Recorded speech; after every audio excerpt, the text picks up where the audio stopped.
ডিভোর্সের জেরে বগুড়া সদরে মধ্যরাতে বাড়িতে ঢুকে প্রাক্তন স্ত্রী ও তার মাকে কুপিয়ে হত্যার ঘটনা ঘটেছে।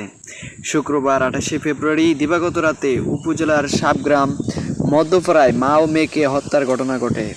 নিহতদের স্বজনেরা জানান, নিহত সকিনার সাথে 1 মাস আগেই তার স্বামী রুবেলের ডিভোর্সের ঘটনা ঘটে।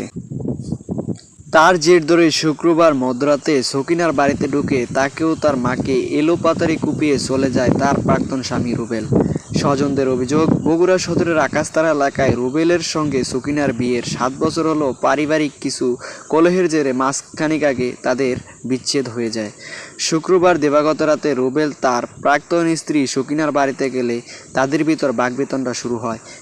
4-5 দিন আগে ডিভোর্স দেওয়া হয়েছে। ডিভোর্স দেওয়ার পরে হুমকি দিছে, হুমকি দিয়ে বলছে তোকে ধরে মারবো। কাল রাত 11টার দিকে আসে ধরে কুপিয়ে হত্যা করা হয়ে চলে গেছে। আমার ফুফাতো বোন আর ফুফু নৃশংসভাবে রাত 12টায় এসে নৃশংসভাবে তাদের খুন করছে। আমরা এই হত্যার বিচার চাই।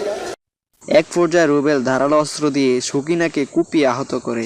এ সময় বাধা দিতে গেলে সকিনার মা আনোয়ারাকে কুপিয়ে আহত করা হয়।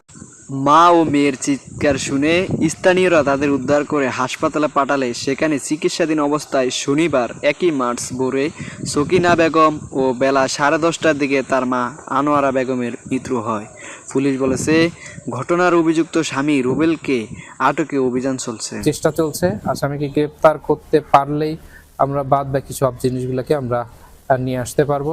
আপাতত যে অস্ত্রটা মানে যে দাটা দিয়ে আঘাত করেছে সেই দাটা উদ্ধার করা হয়েছে।